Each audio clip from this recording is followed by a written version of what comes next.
hermanos, gracias por estar junto a nosotros, gracias por conectarse a esta hora. Hoy, recuerden, estaremos en una edición especial de Más cerca estoy.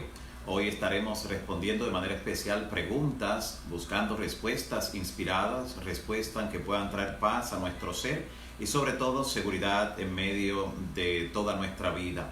Hoy queremos agradecer a cada uno de aquellos que se han estado conectando y han estado también compartiendo nuestro enlace, nuestros mensajes, cada publicación. Agradecemos el hecho de que de esta manera estén ayudando a extender el reino de Dios por esta vía y dando a conocer el poderoso mensaje de la palabra de Dios. Mensaje que es parte de la palabra profética más segura, a la cual hacemos bien en estar atentos como a una antorcha que alumbra en lugar oscuro, hasta que el lucero de la mañana salga en nuestros corazones. Esperamos que la bendición del Todopoderoso le esté acompañando donde quiera que se encuentran y que junto a los suyos estén disfrutando de seguridad y paz en el nombre de nuestro Señor Jesucristo. Queremos, después de meditar brevemente en un texto de la palabra, dar la oportunidad después, claro, de responder las preguntas que ya nos han escrito al correo y también a nuestro número personal. Entonces estaremos dando respuesta también a las preguntas que vayan fluyendo ahora mismo. Así que si no ha enviado su pregunta, todavía está a tiempo de enviarla, pero ahora debe enviarla al Facebook. Allí entonces estaríamos recopilando y dándole respuesta de manera inmediata en el nombre del Señor. Cuando abrimos la palabra en el Evangelio según Juan capítulo 14, versículo 1 al 3, encontramos que el Señor Jesús nos dice: no se turbe vuestro corazón. Creed en Dios, creed también en mí. En la casa de mi Padre muchas moradas hay. De otra manera os lo hubiera dicho. Voy pues a preparar lugar para vosotros. Y si me fuere y os aparejare lugar, vendré otra vez y os tomaré a mí mismo, para que donde yo estoy, vosotros también estéis. Esta es una gran promesa, una promesa completa del Señor Jesús para nosotros, porque inicia diciendo: no se turbe vuestro corazón. O sea, no se angustien, no teman, no se dejen sobresaltar, no entren en pánico, calmen, no se turbe vuestro corazón, ni tenga miedo. Y con esto entonces pasa el Señor Jesús a presentarnos una de las promesas más hermosas de las Escrituras, donde nos asegura que luego de preparar lugar para nosotros, vendrá otra vez para llevarnos a ese lugar y estar para siempre con nosotros. Es interesante ver cómo la palabra, aunque revela de manera bien clara lo que son los episodios dramáticos de la historia, aunque presentan los desafíos que como creyentes tenemos que enfrentar, y no nos oculta en lo más mínimo la verdad, nos lo dice en la forma bien clara y gráfica, a pesar de eso siempre termina con una nota de esperanza. Y eso es lo que hace el Señor Jesús allí en ese pasaje. Esto nos lleva en el libro de Apocalipsis, por ejemplo, donde el capítulo 13 presenta el accionar del anticristo, el accionar del poder de la bestia, desplegando todas sus fuerzas contra el pueblo de Dios de manera especial, y sobre todo provocando un decreto de muerte. Y al final del capítulo 13 aparentemente no aparece esa nota que pueda dar paz, que pueda dar seguridad, pero justo en medio del capítulo 13 el Señor deja una expresión que no es casual que está allí, donde dice: aquí está la paciencia de los santos. Aquí está la paciencia de los santos. Y claro, como muchos teólogos creen, muchos estudiosos de la Biblia, los primeros 4 o 5 versículos del capítulo siguiente, el capítulo 14 de Apocalipsis, pertenecen originalmente a la narrativa del capítulo 13. Recordemos que la revelación bíblica en un principio no estaba dividida en capítulos ni versículos, así que hay ideas que a veces logran completarse en el capítulo siguiente. Y eso es lo que ocurre con el capítulo 13 del libro de Apocalipsis, donde luego de ver la descripción de ese poder despótico, tirano, que persigue al pueblo de Dios, que lo pone en estrecho, que los priva en una época determinada incluso de comprar y vender, que le pone algunas restricciones para provocarlo a que abandonen su fe y luego en un último intento da un decreto de muerte, entonces termina de presentar la descripción en los primeros versículos del capítulo 14, donde Juan entonces dice que vio sobre el monte de Sión a los 144,000, aquellos que siguen al Cordero por donde quiera que va, aquellos que no se doblegaron al poder reinante del anticristo, aquellos que no se doblegaron ante la amenaza de muerte, aquellos que si fuera necesario despreciarían sus vidas hasta el final, pero ahora están en un lugar seguro, están sobre el monte de Sión y en compañía del Cordero que es Cristo Jesús. Lo mismo hace la palabra. En todos los libros, incluyendo los libros de profecía, como es Daniel, termina con una nota de esperanza diciendo que Miguel se levantará en medio del tiempo de angustia, se levantará para darnos liberación en el momento más álgido de la historia, en las horas más oscuras de la historia del mundo. Y lo mismo hace el libro de Apocalipsis, que muchos con solo escuchar ese nombre a veces no quisieran penetrar a su lectura, su estudio. Sin embargo, es un libro de esperanza. Y termina diciendo que el espíritu y la esposa dicen ven. Y al que oiga también le dice ven. Y el que tiene sed, venga y tome gratuitamente del agua de la vida. Así que cualquier descripción, cualquier presentación de nuestro mensaje que hagamos a otras personas, cualquier verdad, por cruda que sea, que tengamos que compartir con otra gente, porque no podemos ocultarle la verdad, tenemos que terminar con una nota de esperanza, porque es lo que hace el Señor Jesús. Así que Dios pueda seguirte bendiciendo, acompañando y sobre todo abriendo tu mente a la comprensión de la verdad.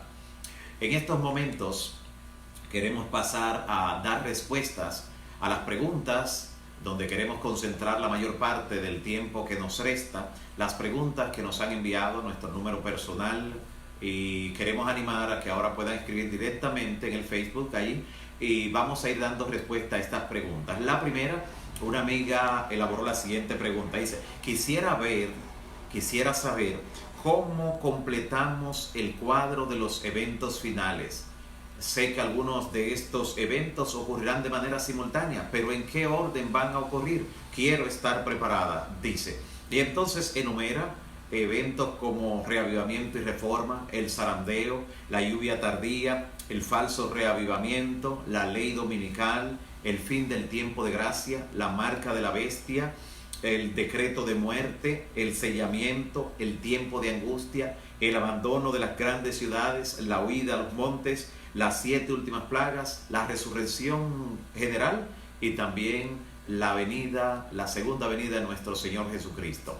Bueno, colocando en orden esos eventos, como muy bien dijo nuestra amiga, algunos de ellos ocurren de manera simultánea, pero lo primero que ocurre de todos esos eventos que ella describe allí y que hemos enumerado es el falso reavivamiento, que ahora mismo y desde hace algunos años está teniendo lugar en los movimientos religiosos que el enemigo puede mantener bajo su control.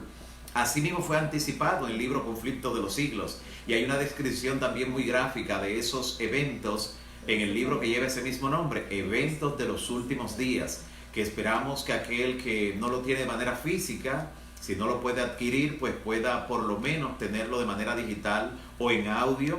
Ahora tenemos esa gran facilidad. Así que lo primero que ocurre es el falso reavivamiento, donde el enemigo, a través de algunas situaciones, algunos falsos milagros, y noten, son falsos milagros esos que ocurren en los movimientos religiosos que el enemigo puede mantener bajo su control porque no obedecen a la verdad de Dios. Son falsos milagros no porque no ocurra un fenómeno, ocurre un fenómeno sobrenatural. Sin embargo, el poder que está detrás de todo eso, operando ese evento, manejando esa situación paranormal, no es el poder de Dios, no es un poder que viene de arriba, es un poder que opera desde abajo. Recuerde que no tenemos lucha solo contra carne y sangre, sino contra huestes espirituales en las regiones celestes. Así que el falso reavivamiento es lo primero, y él mismo durará hasta el momento que en medio de los golpes sucesivos que recibirá nuestro mundo por calamidades, entonces sea dictada la ley dominical como un recurso aparentemente buscando aplacar, apaciguar la ira de Dios, buscando que los creyentes se mantengan unidos bajo esa excusa y bajo la protección global y otras cosas, sobre todo resaltando también el valor de la familia, porque la carnada debe tener algo que llame la atención. Se dictará entonces la ley dominical en Estados Unidos de Norteamérica, y una vez se dicte esta ley dominical en Estados Unidos de Norteamérica, es la señal para abandonar las grandes ciudades por todos los creyentes que obedecen a la voz de Dios, así como los cristianos judíos abandonaron Judá y Jerusalén cuando vieron el cerco romano, tal y como Jesús le había advertido en Mateo 24 del 15 al 20. Luego de la huida a los lugares aislados, a los campos y entre las montañas, entonces concomitantemente ocurre el inicio del tiempo de angustia previo. Justamente como los creyentes serán puestos en dificultades, probándole su fe debido a esa última prueba que constituye la ley dominical, entonces comienza el tiempo de angustia previo, que dura hasta el fin del tiempo de gracia. El tiempo de angustia se le llama previo a ese porque es previo al cierre del tiempo de gracia. Pero durante ese mismo periodo, o sea, de manera simultánea, va ocurriendo el sellamiento. Quienes abandonan la fe en medio de esa última prueba, entonces salen producto del zarandeo que está ocurriendo también concomitantemente, y entonces solo va quedando el puro trigo, y todo el que va quedando firme en la fe después de esa última prueba está siendo sellado. Y a medida que van siendo sellados, el Espíritu Santo con el que somos sellados para el día de la redención también va cayendo en forma efusiva. El derramamiento de lo que se conoce como la lluvia tardía. Y en la parte final de ese tiempo de angustia previo, antes de que concluya la gracia, pero en la parte final de ese trayecto, bajo el poder del Espíritu Santo, entonces saldremos a proclamar lo que se conoce como el fuerte pregón, la última invitación de misericordia de Dios para aquellos que no habían tenido oportunidad hasta ese momento, no para los que fueron desechados producto del zarandeo, que ya no tendrán más oportunidad, sino para los que hasta ese momento no habían tenido oportunidad. Y una vez se complete el número de los sellados, entonces concluirá la gracia. Y una vez concluya la gracia, entonces comienzan a caer las 7 postreras plagas, que caerán solo sobre un objetivo específico, sobre los que tengan la marca de la bestia. Durante ese periodo del derramamiento de las 7 postreras plagas, el mundo será sumido en un gran tiempo de angustia, que claro, solo afectará a los que no están acorde con la voluntad de Dios, a los que hayan rechazado la verdad de Dios cuando todavía tenían oportunidad. Mientras tanto, y como lo expresa el libro Primeros Escritos en la página 282, en ese periodo los santos estarán tranquilos y serenos, esperando en Dios y apoyados en su promesa de que Dios le va a abrir un camino de salvación. ¿Qué va a dar paz y tranquilidad a los creyentes durante ese periodo? El ver que solamente están cayendo las últimas plagas sobre los perdidos y que ellos están habitando al abrigo del Altísimo. Llama la atención también que durante ese periodo, cuando los impíos se vean afectados solamente ellos, entonces habrá un momento que, como las restricciones de prohibir comprar y vender no hacen que abandonemos nuestra fe, entonces dictarán lo que se conoce como un decreto de muerte, similar al que se dictó en los días de la reina Esther, que en un día y una hora pensarán en aniquilar al pueblo de Dios, pero el día y la hora que señalen para nuestra destrucción será el día y la hora de nuestra liberación en Cristo Jesús. Ese día ocurrirá la gran liberación, producto de algunos fenómenos que describe el derramamiento de la 7ª plaga, cuando hay un gran terremoto, cuando Babilonia se parte en 3 y cuando algunas islas son removidas de su lugar. Todavía Cristo no ha venido en ese momento, pero y esos fenómenos de la 7ª plaga producen una liberación en el pueblo de Dios, y poco tiempo después entonces Cristo aparece en gloria en las nubes del cielo. Así que ese es el orden de esos episodios, de esos eventos que pregunta la amiga, que cómo tendrán lugar. Interesante hacer un recorrido por lo que nos falta desde aquí hasta la venida gloriosa de nuestro Señor Jesucristo.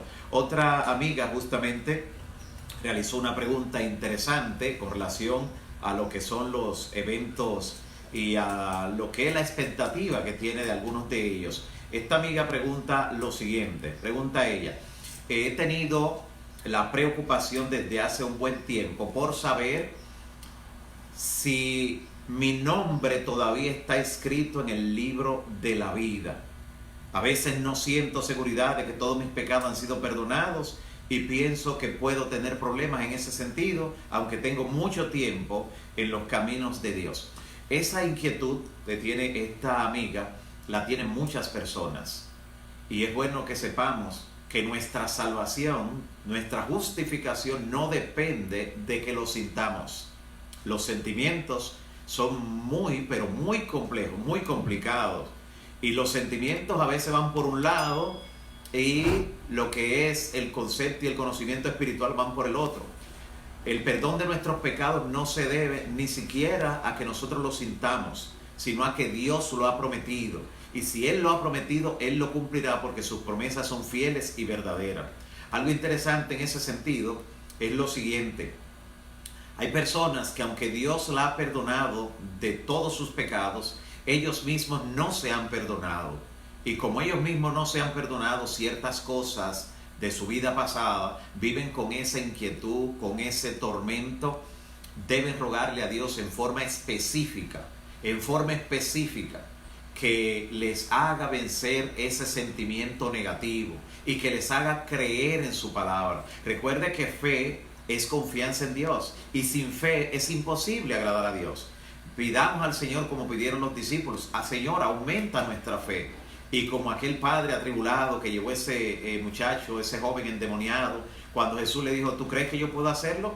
Él le dijo: bueno, mira, sinceramente yo creo, pero ayuda mi incredulidad.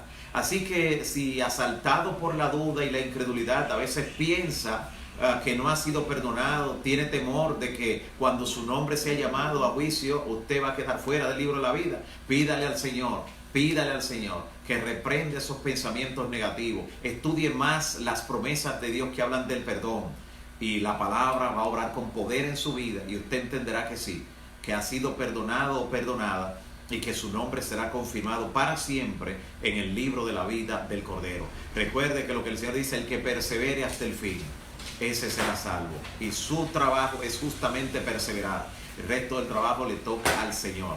La misma amiga nos preguntaba también sobre sus hijos. Dice: tengo varios hijos y algunos de ellos han abandonado la fe. ¿Han terminado ellos ya con su tiempo de gracia?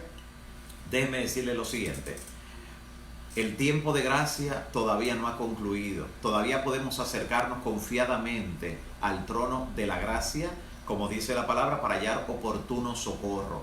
Ahora, este es el tiempo en que esos hijos que se han apartado de la fe deben volver al Señor. Este es el momento. Así que ore de manera específica por ellos. Dele a conocer la verdad. Trate de tenerlos en un ambiente espiritual donde el Espíritu Santo pueda obrar en su mente y corazón, pero sobre todo no deje de interceder por ellos. Esa oración eficaz, esa oración obrando eficazmente puede mucho sobre lo que van a determinar finalmente sus hijos. No pierda la esperanza y la fe en ellos, pero todavía hay gracia. Otra pregunta que nos llega, y esta nos llega ahora mismo, a Wilda, pregunta: ¿qué pasará con alguien que ya creyó, quiere ser bautizado, bautizada, pero no puede por la cuarentena y luego muere sin ser bautizado? Muy buena pregunta. Déjeme decirle que tenemos una lista de personas que han aceptado al Señor durante este periodo crítico y nos han llamado, y producto de lo que es la cuarentena y el aislamiento y todo lo demás, no hemos podido realizar estas ceremonias bautismales. Buena la pregunta que hace ella con relación a si ya creyó, ha aceptado. Note que el ladrón en la cruz, que le dijo al Señor Jesús: Señor, acuérdate de mí cuando vengas en tu reino, Jesús le aseguró que estará con él en el paraíso. Y el ladrón creyó, no pudo ser bautizado porque ya estaba clavado en la cruz. De algo podemos estar seguros: si hubiera descendido de la cruz, si hubiera tenido la oportunidad, si le dan un indulto a última hora y baja de la cruz, lo primero que hubiera hecho era justamente ir a ser bautizado en el nombre del Padre, del Hijo y del Espíritu Santo, porque la Biblia dice que el que creyere y fuere bautizado, ese será salvo. Sin embargo, no dependía de él, como tampoco depende ahora del que ha creído, ha aceptado, pero producto de la cuarentena las restricciones que hay socialmente, más el toque de queda, no se ha podido realizar ahora la ceremonia de bautismo.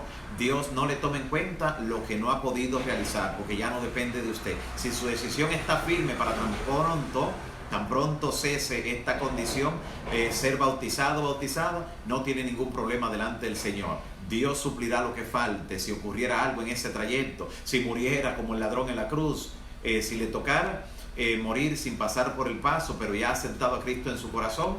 Recuerde que con el corazón se cree para justicia, pero con la boca se confiesa para salvación, y usted ya lo ha confesado. Qué bueno poder a la luz de la Biblia dar respuestas. Otras preguntas están llegando y daremos respuesta ahora mismo. Es bueno saber que a la luz de la Biblia, a la luz de la inspiración, tenemos respuesta para toda inquietud humana. Tenemos respuesta para todo lo que pueda surgir en nuestra mente, porque el Señor así lo ha declarado, así lo ha revelado, para que nosotros podamos marchar con fe. Una fe no a ciegas, sino una fe que tiene la certeza de que está pisando sobre terreno firme, una fe que está sobre la roca que es Cristo Jesús. La roca eterna, aquella que nos da seguridad en momentos de dificultad. Otra pregunta que en estos momentos también nos llega, está preguntando acerca de la lluvia tardía. Está preguntando sobre la lluvia tardía y dice lo siguiente: sobre la lluvia tardía, me interesa saber, ¿caerá sobre todo el pueblo de Dios o solo sobre algunos? Esta pregunta es interesante. Recuerde que la lluvia tardía desciende después del zarandeo, o sea, después que ya no hay cizaña, sino que lo que queda es trigo. Y aunque la cizaña esté en los alrededores y podrán ver cómo desciende la efusión, el poder del Espíritu Santo en una manifestación mayor que la que hubo en los días apostólicos, en el día de Pentecostés, verán que en ellos no ocurre nada, porque solo descenderá sobre los que tengan su corazón preparado para ello. Dice en Hechos 5:32 que el Espíritu Santo Dios se lo ha dado a los que le obedecen. Así que solo cae sobre los hijos fieles de Dios, que estén preparados como estaban los discípulos. Queremos agradecer en este momento a quienes están conectados y dando seguimiento a esta programación especial donde recordamos el tema general o el título de nuestros encuentros diarios a esta hora: Más cerca estoy. Y en esta edición especial de los domingos, donde damos respuestas a las preguntas que puedan surgirle. Así que agradecemos que se han conectado a Marcos Arias, Marlene Vilches, también a Harlen Castillo, a Joe Baez, Alejandrina Peralta, Benito Rondón, ese es mi hermano de sangre, mi hermano.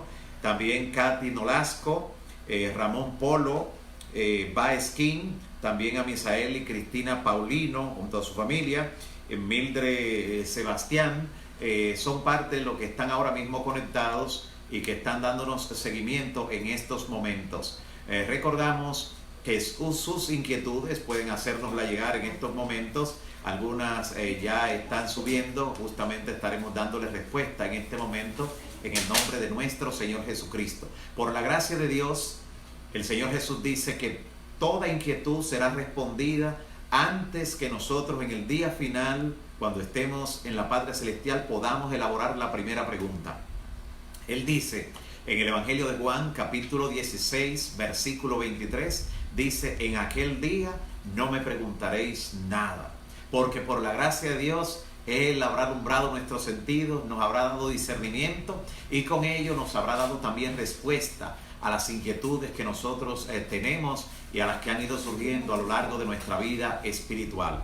Otra pregunta que nos llega, Harlen Castillo pregunta lo siguiente: ¿qué significa vivir sin intercesor en el tiempo de gracia? Una pregunta muy importante. ¿Qué significa vivir sin intercesor durante el tiempo cuando ya no haya gracia? Mire, cuando Jesús termina su ministración, y es bueno ilustrar para contextualizar a todos, Jesús, desde que ascendió a los cielos en el año 31 de nuestra era, está intercediendo por nosotros. Primero lo hizo en el lugar santo del santuario celestial, donde Juan lo vio en Apocalipsis 1 entre los candeleros. Ese es el lugar santo, el santuario celestial. Y luego en la segunda fase ya casi en su segunda venida, donde desde hace más de 150 años ya está ministrando en esa segunda fase, que es en el lugar santísimo. Intercede por nosotros, como dice Hebreos capítulo 8, Hebreos 8 en el versículo 1 dice: ahora bien, el punto principal de lo que venimos diciendo es que tenemos tal sumo sacerdote que traspasó los cielos y es ministro del verdadero santuario que levantó Dios y no el hombre. Así que Jesús es ministro del verdadero santuario, el que está en el cielo. Cuando Jesús abandone ese lugar, dejará de interceder. ¿Qué tipo de intercesión? Primera de Juan 2:1 dice: hijitos míos, estas cosas escribo para que no pequéis. Pero si alguno hubiere pecado, abogado tenemos para con el Padre, a Jesucristo el justo. O sea, Jesús es nuestro intercesor delante del Padre Celestial por nuestros pecados. Así que cuando fallamos podemos ir confiadamente a Él y pedirle que interceda para el perdón de nuestros pecados delante del Padre. ¿Qué confianza podemos tener ahora? Pero cuando deje de ministrar allí, ¿qué ocurrirá? Bueno, justamente cuando Jesús deje de ministrar en ese lugar, cuando ya no haya gracia y ya no tengamos un intercesor, el pueblo de Dios habrá llegado a un momento en su vida espiritual que solo irá hacia adelante y hacia arriba. Es un momento que ya han sido sellados. Y al ser sellados por Dios como propiedad suya, son inconmovibles en la verdad. Alabado sea el nombre del Señor. Son inconmovibles, o sea, ya nadie puede moverlo, ya nadie puede apartarlo. Y de ahí en adelante seguirán al Cordero por donde quiera que va. Así que no habrá temor en el hecho de que no haya un intercesor, porque Él habrá completado su obra también en nosotros. Y esa obra completa incluirá el sellamiento y ya seremos inconmovibles. No habrá el peligro ni el riesgo de que alguien pueda fallar y ya no tenga un abogado o un intercesor celestial. Gracias por la pregunta, Harley. También Luis Morla nos hace la siguiente pregunta: ¿el rapto secreto es bíblico? No. El rapto secreto es una enseñanza mayormente de la cristiandad, de un gran número de creyentes por de paso. Esta es una de las creencias que, aunque son populares, no son bíblicas. Pero de algún lugar tienen que partir, o sea, de algún texto tienen que tergiversar para llegar a esa conclusión. Sí. Los textos donde la Biblia dice que Jesús viene como ladrón en la noche son normalmente sacados de contexto. Y entonces se enseña que Jesús viene de manera secreta, que nadie se va a dar cuenta y que en ese momento se llevará a los que están preparados y de repente algunos abrirán los ojos y no encontrarán a los demás.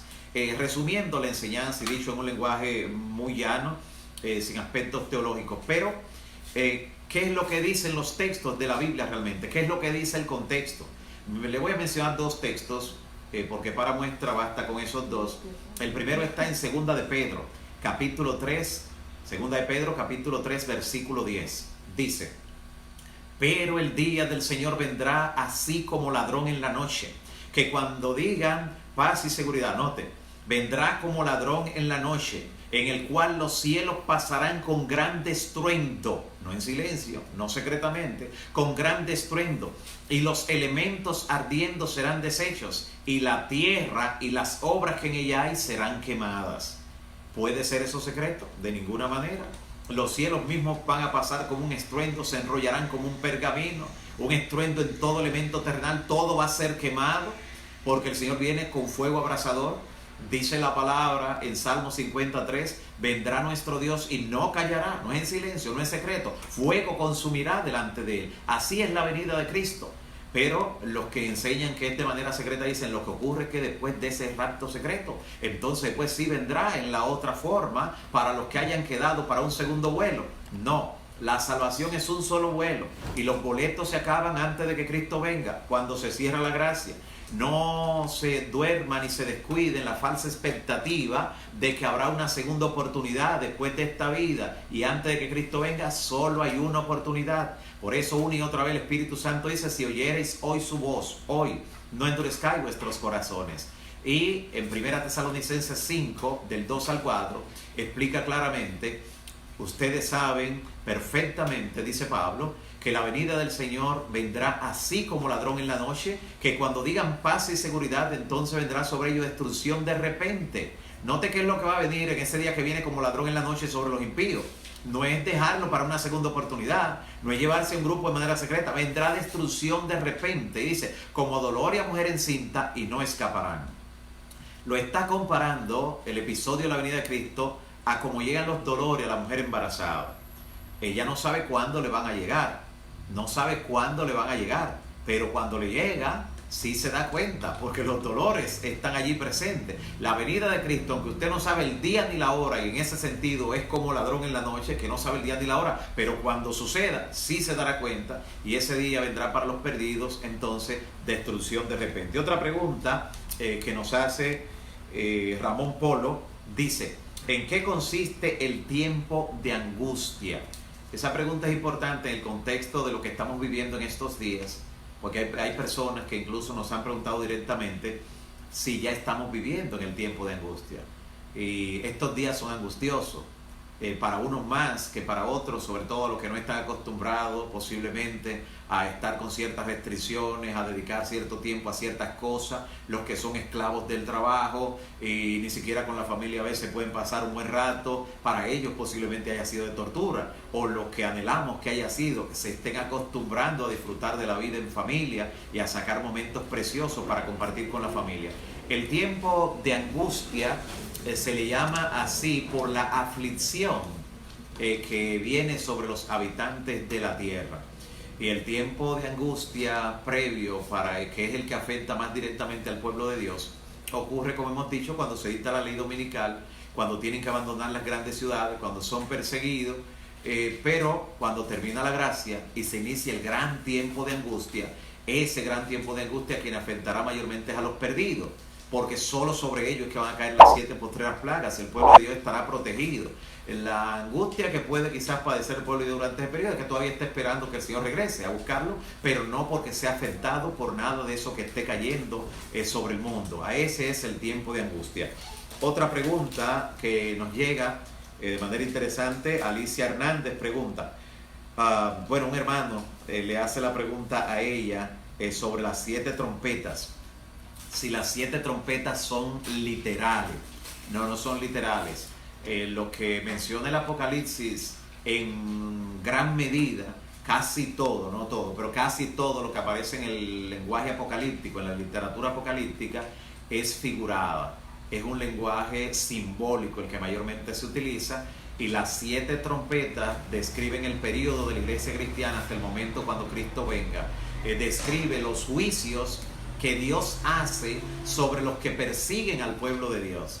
¿Quién fue que primero persiguió al pueblo de Dios? El mismo pueblo judío, donde Jesús a lo suyo vino y los suyos no le recibieron. Por eso el primer castigo que justamente inflige la primera de las 7 trompetas es sobre el pueblo judío.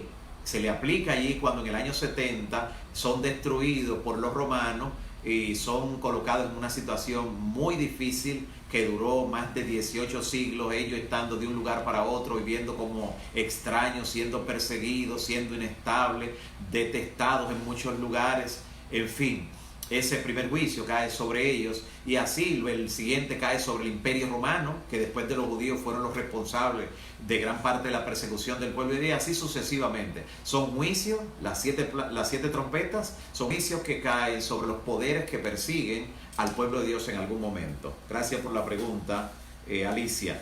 Benito Rondón hace la siguiente pregunta. ¿Por qué en el año 31, si Jesús duró en la tierra, tuvo 33 años, porque hasta el año 31? Interesantísima la pregunta. Sabe que quien fijó, como dicen los historiadores y algunos teólogos, quien fijó la estaca en el tiempo para decir antes y después de Cristo fue un historiador llamado Dionisio el Exiguo.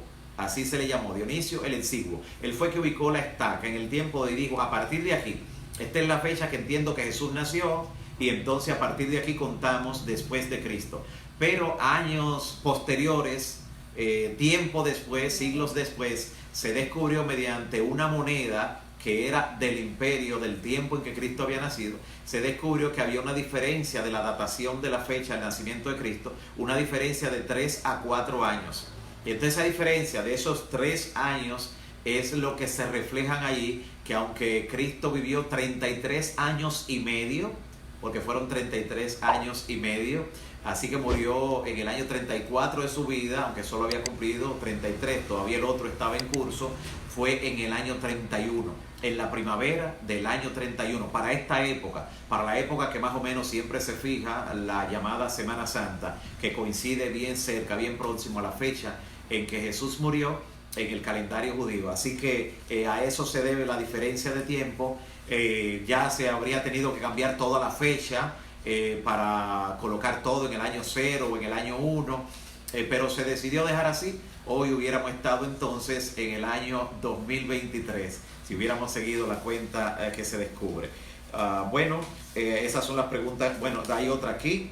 Leslie Quivelier nos hace la siguiente pregunta. Ella nos escribe desde Nueva York. Esperamos que la mano protectora de Dios esté sobre ustedes en esta hora, en medio de las dificultades, de la incertidumbre que se vive en esa gran ciudad, en esa gran metrópoli. El Señor está allí presente también para cuidarles. Leslie hace la siguiente pregunta. Muchos religiosos continúan reuniéndose porque dicen que dejar de hacerlo es falta de fe. ¿Qué opina usted? Nos dice. Sí, hemos visto en varios lugares. El primer caso lo vimos en Haití, vimos la transmisión de la noticia y hemos sabido que también en la ciudad de Nueva York algunos se están reuniendo con una actitud fanática, con una actitud desequilibrada, olvidándose de que esto es a Dios rogando pero con el mazo dando. El que enseñó las medidas de prevención, el que enseñó la cuarentena, déjeme decirle, la cuarentena es un principio bíblico. Fue el Señor quien estipuló la cuarentena para cuando hubiera una enfermedad contagiosa. En aquel entonces, en los días de Moisés, la enfermedad infectocontagiosa más grave que había, incurable, era la de la lepra, de la cual solo se salvaba una persona por un milagro operado por el Señor. Y el Señor puso medidas de aislamiento, de cuarentena y de eliminación también de residuos para tratar de contener cuando la epidemia intentara algún tipo de difusión debido a su virulencia. Así que es un principio bíblico, solo que ahora se está tomando de manera nacional, de manera global o algunas ciudades de manera específica, y el que respeta eso realmente está tentando a Dios. Para nadie puede haber una seguridad prometida si él se está aventurando él mismo en el peligro. Eso no es fe, eso es presunción, que muchos la confunden con la fe. Recuerde que Satanás tentó al Señor Jesús en el desierto, lo tomó en sus brazos en un momento al Señor Jesús y lo llevó a la parte más alta del templo, a las amenas del templo, y lo tentó diciendo: si es verdad que eres hijo de Dios, tírate hacia abajo, lánzate, porque está escrito, y le citó el Salmo 91, está escrito que a sus ángeles mandará cerca de ti para que te guarden en todos tus caminos y para que tu pie no tropiece en piedra. Y el Señor Jesús le dijo: también está escrito, no tentarás al Señor tu Dios. Porque la promesa del Salmo 91 en ningún momento dice que si usted se lanza al peligro, los ángeles lo van a cuidar. Eso no es fe, eso es presunción. Presunción es reclamar las promesas de Dios, reclamar el cumplimiento de las promesas de Dios en desobediencia. Y eso es lo que realmente están haciendo ese tipo de personas que quieren ahora, en medio de esta restricción, exhibir una fe inusitada. Posiblemente hasta personas que no iban de manera regular al templo, ahora queriendo demostrar que tienen más fe, pues a lo mejor están con esa actitud desafiante, tendrán sus consecuencias. Eso ya lo hemos visto en algunos lugares. Posiblemente uno de los primeros lugares que tuvo esa situación fue Corea del Sur, en Seúl, cuando todavía la pandemia no era declarada como tal, era solo una epidemia local. En Corea del Sur hubo una congregación que por seguirse reuniendo fue uno de los focos de mayores contagios allí en Seúl, Corea. Así que lamentablemente esa actitud de esas congregaciones que están reuniendo traerá problemas definitivamente. Nos llega otra pregunta. Dorcas, pienso en Dorcas Cornelio, sí, gracias por escribirnos. Dice: explique el asunto del sello de la bestia en cuanto a la confusión de la gente con un sello literal. O sí, lo que tenemos en la Biblia cuando se describe la marca de la bestia, cuando se habla del sello de Dios, es un contexto totalmente simbólico. Así que aplicarlo de manera literal es forzar la escritura, es alarla por el cabello a las malas. No soporta el análisis bíblico y lo que es la comprensión de las escrituras y la profecía. Aquellos que creen que es algo físico, piensan que será un microchip que será instalado en la frente, en la mano derecha de manera subcutánea y que esa es la marca. No es algo visible. La marca de la bestia tiene que ver con desobediencia. El sello de Dios tiene que ver con obediencia. No tiene que ver con un aparato, no tiene que ver con un asunto tecnológico, no tiene que ver con nada de eso. Hay personas que desde hace 30 o 40 años atrás, desde que aparecieron las tarjetas de crédito, comenzaron a decir que era eso. Otros después, cuando apareció el código de barra, y algunas barras tenían el número 6 al final, ahí está, es el 6. Después que apareció el chip, entonces ahora se lo atribuyen al chip. ¿Quién sabe lo otro que vaya a aparecer y se lo atribuyan? La profecía no es algo de interpretación cambiante. La interpretación de las escrituras es algo estándar, porque la Biblia se interpreta a ella misma. Y lo que es el sello de Dios, lo que es la señal de Dios para su pueblo, lo dice claramente Ezequiel capítulo 20, versículo 20. Solo le voy a dar la cita. Ezequiel 20:20 y Ezequiel 20:12 dice cuál es la señal de Dios para su pueblo, de donde usted podrá derivar fácilmente cuál es la marca de la bestia, porque Satanás quiso hacer una señal es algo específico, pero lo que le salió fue una marca es cualquier cosa. Satanás en su falsificación trató de imitar el sello de Dios y usted lo podrá derivar de allí, porque la señal de Dios la dice, repito, Ezequiel 20:20 y Ezequiel 20:12. En algún momento trataremos un tema solo de esa temática y podremos dar mucho más detalles. También nos pregunta, esa era la pregunta que realizaba, así que también agradecemos en este momento al pastor Cristian Caena, que también se ha conectado dando seguimiento. Gracias, pastor. Bendiciones junto a su familia. También Claudia Mota, gracias hermana Claudia. Esther Guzmán, hermana Esther, gracias, siempre está allí. Omar Adón, gracias también a nuestra transmisión por estar presente. Benjamín Lanfranco, pastor Benjamín Lanfranco, gracias por estar también en sintonía, dando seguimiento. Y el pastor Joel Lizardo, el nuevo director de jóvenes de nuestra Asociación Dominicana del Sureste. Gracias también, pastor Lizardo, por estar allí pendiente y conectado con nosotros en esta edición especial de Más Cerca Estoy, la edición especial de los domingos, donde de manera particular damos respuesta a sus inquietudes, a sus preguntas, con base en la palabra, con base a lo que está revelado en la palabra de Dios. Gracias a todos los que se conectaron. Y gracias porque mañana, nueva vez, estaremos ya estudiando un nuevo tema. Esté atento, siempre momentos antes describimos el tema que va a estar siendo tratado, tema de actualidad, y esperamos que pueda compartirlo con todos aquellos que usted quiere ver un día en el reino de los cielos. Así que le esperamos ver todos los días a las 12 del mediodía. Vamos a orar en estos momentos, agradeciendo al Señor y poniendo sus vidas, sus familias y sus planes en las manos del Señor. Padre Santo que estás en los cielos, bendito y alabado sea tu nombre para siempre. Gracias te damos, Señor, por la oportunidad que nos has dado de estudiar tu palabra. Gracias por el discernimiento, gracias por la luz que nos da tu palabra para poder así buscar respuestas a nuestras inquietudes, a nuestras preguntas y poder transitar por este camino ejerciendo fe, pero sobre una plataforma segura. Puestos los ojos en Jesús, que es el autor y consumador de nuestra fe. Bendice, protege, guarda y libra del mal a cada uno de los amigos, a cada uno de los hermanos que se han conectado, que dan seguimiento, y a cada uno de aquellos a quienes llegará este mensaje. Que tu bendición también llegue con el mismo y le impacte para salvación. Gracias porque mañana nueva vez podremos encontrarnos para continuar estudiando tu palabra. En el nombre de Jesús. Amén. Amén. Amén. Dios le bendiga.